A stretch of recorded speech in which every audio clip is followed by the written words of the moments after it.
औज़ुबिल्लाहि मिनश्शैतानिर्रजीम बिस्मिल्लाहिर्रहमानिर्रहीम। अपने YouTube channel के साथ मैं हूं मुस्तफ़ा हबीब सिद्दीकी। आज जिस मौजू पर बात करने वाला हूं उसका ताल्लुक़ नौजवानों से है, तालिब इल्मों से है और तलबा सियासत से है। गुज़िश्ता दिनों एक ख़बर आई कि जामिया कराची के अंदर एक क्लैश हुआ और दो तलबा तंजीमों के दरमियान इस्लामी जमीयत तलबा और आईएसओ के दरमियान हुआ है। उसमें जमीयत के कुछ लोग ज़ख्मी भी हुए हैं, आईएसओ के कुछ लोग गिरफ़्तार भी हुए। बहरहाल ये वो वाक़या क्या था और उनके दरमियान क्लैश क्यों हुआ, ये इसको मैं एक तरफ रखता हूँ, मैं इस पर बात नहीं करना चाह रहा। बात ये करना चाह रहा हूँ कि वो तलबा तंजीमें, वो तलबा आपस में लड़ते हैं तो उसकी वजूहात क्या है, उसके पीछे बैकग्राउंड क्या है। हाँ, हमने भी वक्त गुजारा है, हमने भी वो कॉलेजेस भी गुजार लिए, यूनिवर्सिटी भी गुजार ली, और आज जब उस दौर से गुजरे हुए 15-20 साल हो गए तो बहुत सारी बातें हैं, बहुत सारे एहसास हैं जो सामने आते हैं। मेरा ख्याल है वो आपके सामने भी आना चाहिए। हमारे यहाँ बहुत बड़ा एक गैप रहा है हमारे मुल्क में, जब जनरल ज़िया-उल-हक़ के दौर में तलबा यूनियन पे पाबंदी लगी। तलबा यूनियन पे जब पाबंदी लगाई गई उसके बाद से ये मसाइल बढ़ गए, नौजवानों में टकराव का मामला बढ़ गया और उनके अंदर क्वालिटी जो है वो कमतर होती चली गई। वो आपस में उलझना शुरू हो गए, वो लड़ना शुरू हो गए, एक दूसरे को कत्ल कर देना, मार देना, ज़ख्मी कर देना, हमले कर देना, ये कोई बात ही नहीं रह गई। इसमें यकीनन सियासी पार्टियों का बहुत बड़ा किरदार है जो उनके ऊपर बैठी हुई होती हैं और वो क्या कर रही होती हैं, ये एक बहुत बड़ा सवाल है। लेकिन बहरहाल तलबा तहरीक या तलबा यूनियन क्यों ज़रूरी है, तलबा होते कौन हैं, ये बहुत बड़ा सवाल है जो हमारे सामने होना चाहिए। जब कोई तलबा तंजीम होती है, तलबा यूनियन हमारे यहाँ जब थी जिस ज़माने में, उस वक्त लीडरशिप क्वालिटी होती थी, लोग बाहर निकलते थे, लीडर होते थे जो बाहर निकला करते थे, जो मुख्तलिफ इदारों में जाया करते थे वो लीडरशिप क्वालिटी के साथ जाया करते थे। फिर वो जब पाबंदी लग गई तो वो क्वालिटी, वो मेयार मुसलसल गिरता चला गया और गिरावट का शिकार है मुसलसल। उसकी बहुत सारी वजूहात हैं, मैं आपसे जिक्र करता हूँ। मैं चाहता हूँ कि मैं आगे अपनी बात ले आने से पहले ये बात करूँ कि आपको दिखाऊँ, आज के नौजवानों को दिखाऊँ कि 1982 में जब तलबा यूनियन का आखिरी इंतखाब हुआ है, उस वक्त डाउ यूनिवर्सिटी में और उसी तरह डाउ हॉस्पिटल में, यूनिवर्सिटी हॉस्पिटल में, या जामिया कराची के अंदर 1979 में जो तलबा यूनियन के इंतखाबात हुए थे तो कितनी बर्दाश्त थी, तलबा यूनियंस में क्या बर्दाश्त थी, क्या तरीक़ाकार था, किस तरह आपस में मिलते थे। इख्तलाफ था, नज़रियाती इख्तलाफ था, शदीद इख्तलाफ था, लेकिन एहतराम था, मोहब्बत थी, रिश्ते थे, वो आज नहीं है। आइए ज़रा आप ये देखिएगा कि वो जब दौर है, जो आखिरी दौर है और 1979 में जब होता है तो उसके बाद जब तलबा यूनियन में एक तंजीम हारती है और दूसरी तंजीम जीत जाती है तो किस तरह एक नारे भी रखते हैं और फिर एक दूसरे को हार भी पहनाया जाता है, एक दूसरे के साथ बैठा भी जाता है। वो होता कैसे, ज़रा आप देखिएगा।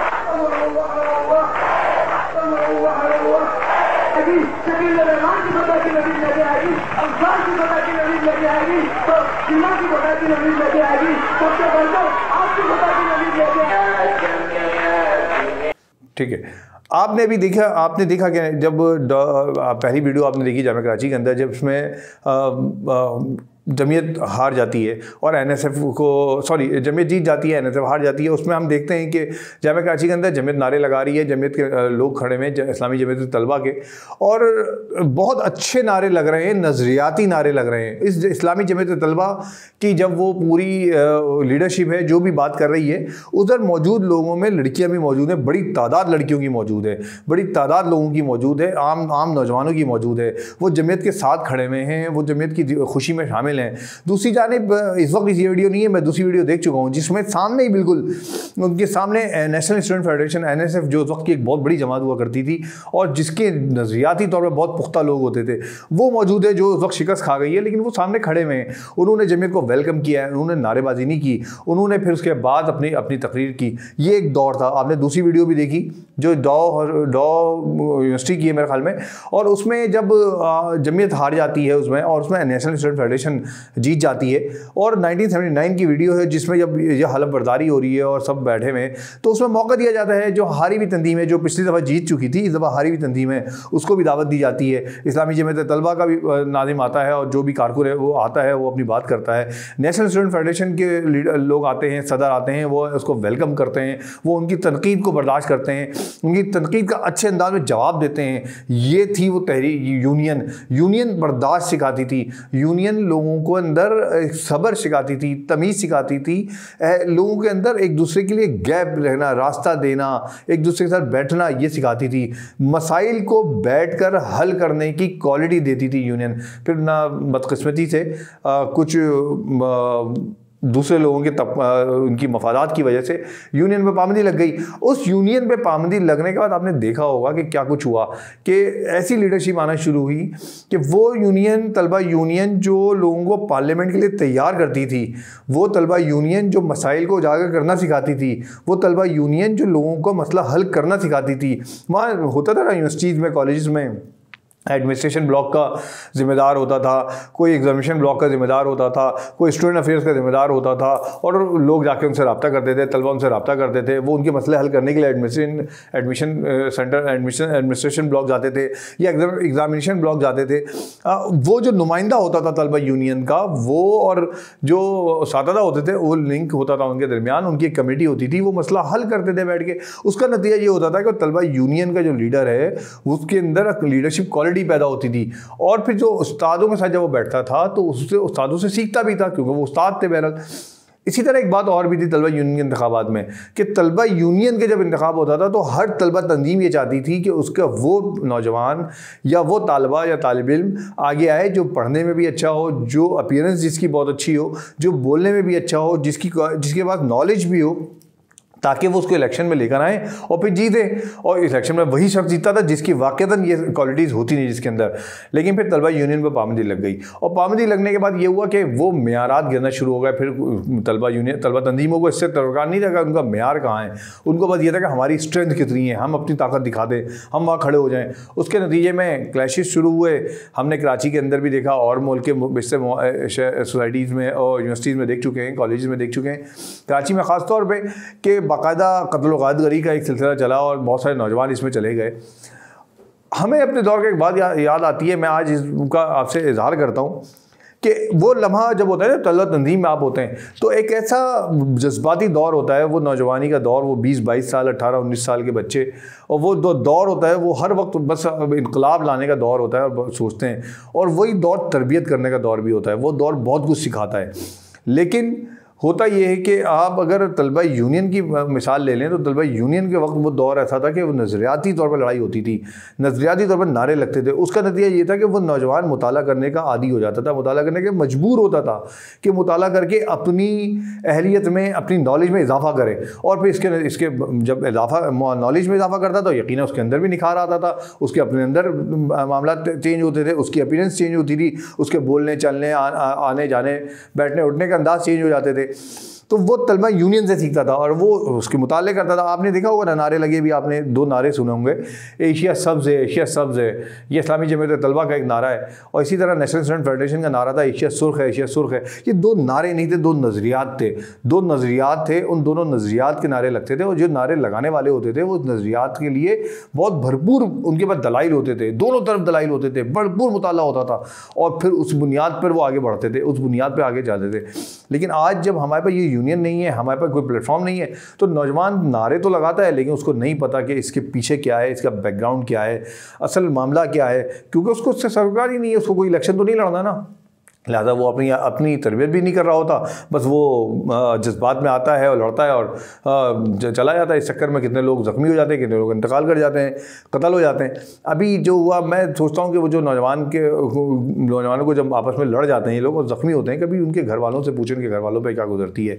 लिहाजा बर्दाश्त बहुत ज़रूरी है। और मुझे ये भी एहसास होता है कि अभी ये वक्त जो होता है ना 18-20 साल का, 25 साल का, ये एक ऐसा दौर होता है, मैं नौजवानों से ख़ासतौर पर बात कर रहा हूँ इस वक्त, और वो सुने मेरी बात को, कि ये ऐसा दौर होता है कि जब आप सामने वाली पार्टी की, सामने वाली तंजीम के किसी रुकन को देखते हैं ना, तो आपके अंदर ये पैदा होता है ये काफिर होगा। अगर आप उसमें ये काफिर है, इसको तो बस हमें ख़त्म कर देना है, या इसको तो हमें शिकस्त देनी ही देनी है, या ये हमारा पक्का दुश्मन है, इस हद तक शिद्दत होती है। लेकिन यकीन जानिए जब 25-30 साल गुजर जाएंगे, आज हम भी इस बात को देखते हैं, और उस दौर का कोई फ़र्द मिलता है जो उस वक्त हमारे पर नज़रियाती तौर पर मुखालिफ था, या उस वक्त हमें होता, और जब वो बैठते हैं तो हंसते हैं एक दूसरे के ऊपर, मजाक उड़ाते हैं, बैठते हैं मजाक करते हैं, यार क्या था, क्या जज्बात थे हमारे, क्या करते थे हम लोग, क्या हो जाता था। ये आपको 20-22 साल बाद जाके पता चलेगा कि यार ठीक है, उसका नज़रियाती तौर पर तो हमसे इख्तलाफ था, उसका सियासी तौर पर हमसे इख्तलाफ था, लेकिन यार वो था मेरा भाई, मेरा मुसलमान भाई था, मेरा पाकिस्तानी भाई था, मेरा तालिब इल्म भाई था। तो हमारे दरमियान वो मोहब्बतें क्यों नहीं होती, हम एक दूसरे के लिए क्यों नहीं रास्ते खोलते, हम क्यों नहीं स्पेस देते? ये करेगा कौन? ये जो तरबियत है ना तलबा की, ये नौजवानों की तरबियत है, ये तरबियत करना लीडरशिप की काम होता है। जो लीडरशिप होती है वो तरबियत करती है। जो सियासी पार्टियां हैं जिनकी तलबा तंजीमें होती हैं, उनका काम होता है कि वो तलबा की तरबियत करें। लेकिन अफसोस की सूरत ये अफसोसनाक मामला ये कि आज की जो मौजूदा लीडरशिप है हमारे पास सियासी पार्टियों में, उसमें से अक्सरियत वो है जो कभी तलबा तंजीम में रही नहीं, तलबा यूनियन में नहीं रही, बल्कि तलबा तंजीम में शायद रही हो, तलबा यूनियनों में नहीं देखी। तो लिहाजा उनकी वो तरबियत ही नहीं हुई है कि उनकी लीडरशिप क्वालिटी क्या होनी चाहिए, उनकी मैनेजमेंट की सलाहियत क्या होनी चाहिए, उनकी दीगर सलाहियतें क्या होनी चाहिए, वो उनके अंदर नहीं है। उसका नतीजा ये होता है कि वो अपने नौजवानों की भी तरबियत नहीं कर पाते, और नौजवान लड़ते फिरते हैं आपस में। जबकि उनकी अपनी हालत भी होती है कि पार्लियामेंट के अंदर वो एक दूसरे को मुक्के मार रहे होते हैं, वो टीवी पे बैठ के एक दूसरे पे गिलास फेंक देते हैं, लड़ जाते हैं, क्योंकि वो तरबियत ही नहीं होती, बर्दाश्त ही नहीं होता। मैं जानता हूँ ऐसे बहुत सारे वाक़यात। पिछले दिनों हमने इस पर एक फ़ोरम भी किया था, उस वक्त भी ये बात आई। हाँ, डॉक्टर तौसीफ साहब को आप सब जानते हैं, डॉक्टर साहब नेशनल स्टूडेंट फेडरेशन में थे शायद, और सलीम मुग़ल साहब, डॉक्टर सलीम मुग़ल साहब अगर मेरी बात सुने तो मैं चाहूँगा कि वो भी इस पर राय दें कि वो इस्लामी जमीयत तलबा में होते थे शायद, और इस तरह मतलब उन्होंने खुद शायद ये वाक़या सुनाया था, मैं थोड़ा सा भूल रहा हूँ, कि नज़रियाती इख्तलाफ था एक दूसरे से इख्तलाफात होने के बावजूद दिन भर एक दूसरे के अलग अलग तंजीमों के प्लेटफॉर्म से बैठ के एक दूसरे के ख़िलाफ़ तहरीक चलाते थे, लेकिन शाम में दोनों बैठ के एक साथ खाना खाते थे, एक जगह एक साथ जाया करते थे, बाइक पर एक साथ दूसरे साथ को लेकर जाया करते थे कि मेरे पास रास्ता वो नहीं है, कन्वेंस नहीं है, मैं तुम्हारे साथ जाऊंगा, जबकि वो दूसरी तलबा तंजीम में होता था। ये थी तलबा यूनियन, ये थी बर्दाश्त। आज वो बर्दाश्त कहाँ चली गई है? आज हमारे वालिदैन भी परेशान रहते हैं कि जब वो किसी बच्चे का पता चलता है कि वो किसी तंजीम में, तलबा तंजीम में शामिल हो गया, तो वो हौल जाते हैं, और हौलना चाहिए उनको, जो कुछ हो रहा होता है वहाँ पे वो डर जाते हैं, वो खौफज़दा हो जाते हैं। इस पर तलबा तंजीमों को भी सोचने की ज़रूरत है, इस पर सियासी पार्टियों को भी सोचने की ज़रूरत है, और मुल्क के करता धरता जिनको मैं इशारा करता हूँ, और हुक्मरानों को भी सोचने की ज़रूरत है कि आप जब तलबा यूनियन पर पाबंदी नहीं हटाएंगे तो तलबा जो आपकी लीडरशिप नहीं निकल के आएगी बाहर, फिर आपकी लीडरशिप ओ और ए वाली आएगी जो आजकल मौजूद है, और उसके नतीजे में हमारे यहाँ बदतहजीबी और बदतमीजी फैल रही है, एक दूसरे पर बदतरीन इल्ज़ामात लग रहे हैं, हद हुदूद से बाहर होते जा रहे हैं हम लोग। तो ये ज़रूरी है तलबा यूनियन पर पाबंदी हटाई जाए। हमारी पाकिस्तान तहरीक इंसाफ की हुकूमत ने भी ऐलान किया था, लेकिन उस पर अमल नहीं हो सका। पीपल्स पार्टी की हुकूमत ने भी ऐलान किया था कि तलबा यूनियन पर पाबंदी हटाएंगे और इलेक्शन कराएंगे, बड़ा ऐलानात हुए, लेकिन अमल नहीं हो सका। मेरा ख्याल है कि अब वक्त आ गया है कि तलबा तंजीमों को चाहिए, चाहे वो जो बड़ी तंजीमें जो भी हैं यहाँ पर, हमारे यहाँ इस्लामी जमीयत तलबा है, पीपल्स स्टूडेंट फेडरेशन है, मानवी तंजीम है, MSF है, और दीगर जो तंजीमें हैं वो खड़ी हों, वो बाहर निकलें, और वो कोई ऐसा मुतालबा लेकर भरपूर अंदाज में आएँ कि तलबा यूनियन बनाई जाए, उनका मुश्तरका मुतालबा हो, किसी एक तंजीम का मुतालबा ना हो, मुश्तरका मुतालबा हो कि तलबा यूनियन बनाई जाए, तलबा यूनियन के इलेक्शन कराए जाएँ, और सिलेक्शन की बुनियाद पर मसाइल हल किए जाएँ। तलबा के बहुत सारे मसाइल हैं, उनके पॉइंट्स का मसला है, उनकी फ़ीसों का इशू है। आप देखें तलबा यूनियन के इलेक्शन ना होने का नुकसान किसको हो रहा है? सबसे ज़्यादा नौजवानों को हो रहा है, क्योंकि नौजवानों के जो मसाइल हैं ना, तालिब इल्मों के मसाइल, वो हल नहीं हो रहे। और ये वहाँ स्टूडेंट जो आपकी जामियात होती हैं या आपके कॉलेजेस होते हैं, वहाँ फ़ीसें बढ़ती चली जाती हैं, वहाँ पॉइंट्स का सेटअप ख़राब होता जाता है, वहाँ किताबें नहीं मिल रही होती, वहाँ क्लासें नहीं हो रही होती, वहाँ लेबॉर्ट्रीज़ के बुरा हाल होता है। जो गवर्नमेंट यूनिवर्सिटीज़ की बात कर रहा हूँ, गवर्नमेंट जामियात की बात कर रहा हूँ, और जो हमारा नौजवान है उसके पास कोई ज़रिया नहीं है शिकायत करने का या अपना मुतालबा ले आने का। वो बेचारा सोचता रहता है, एप्लीकेशन देता रहता है, कुछ नहीं होता। तलबा यूनियन थी तो प्लेटफॉर्म था कि वो मसाइल हल होते थे। तो इस तलबा यूनियन को बहाल करने की ज़रूरत है, तलबा यूनियन के ज़रिए प्लेटफॉर्म नौजवानों को देने की ज़रूरत है। मेरा ख्याल है कि मेरा मैसेज पहुँचेगा आगे, और इसको आप भी आगे बढ़ाएं कि अगर तलबा यूनियन आप बना देते हैं तो उसके नतीजे में आपको नौजवानों के बहुत सारे मसाइल हल होते हुए नज़र आएंगे। मैं ये भी कहूँगा कि ऐसा भी हुआ है कि पार्लियामेंट के अंदर बहुत सारे ऐसे बिल आए हैं जिनको तलबा यूनियन ने रेस किया और फिर वो आगे बढ़े और काम हुआ। आप तारीख उठा के देख लें। और क्योंकि तलबा तंजीमें जो होती हैं ना, नौजवान जो होता है उसके बाद जहन दरखेज़ होता है, उसके बाद भरपूर जहन होता है, तो वो उस पर ज़्यादा सोचता भी है। तो मेरा आखिर में भी एक दफ़ा फिर ये मैसेज है अपने तलबा तंजीमों से कि एक दूसरे के लिए बर्दाश्त पैदा करें, एक दूसरे के लिए जगह पैदा करें, एक साथ बैठें, नज़रियाती इख्तिलाफ़ करें। नज़रियाती इख्तिलाफ़ का फ़ायदा ये होगा कि आप मुताला करेंगे, अपने बारे में मुताला करें, दूसरे के बारे में मुताला करें, और जो भी असर लगे उस रास्ते पे जाएं। लेकिन नज़रियाती इख्तिलाफ़ करें, ज़बान से बात करें और तशद्दुद का रास्ता अख्तियार ना करें, और मुतालबा लेके खड़े होंगे तलबा यूनियन के इंतखाबात कराए जाए ताकि आपकी बात मानी जाए। आपकी राय का इंतज़ार रहेगा। आपकी राय से मुझे मालूम होता है कि मेरी बात किस हद तक सही है। उम्मीद है कि आपको आज की वीडियो भी पसंद आएगी। बहुत शुक्रिया।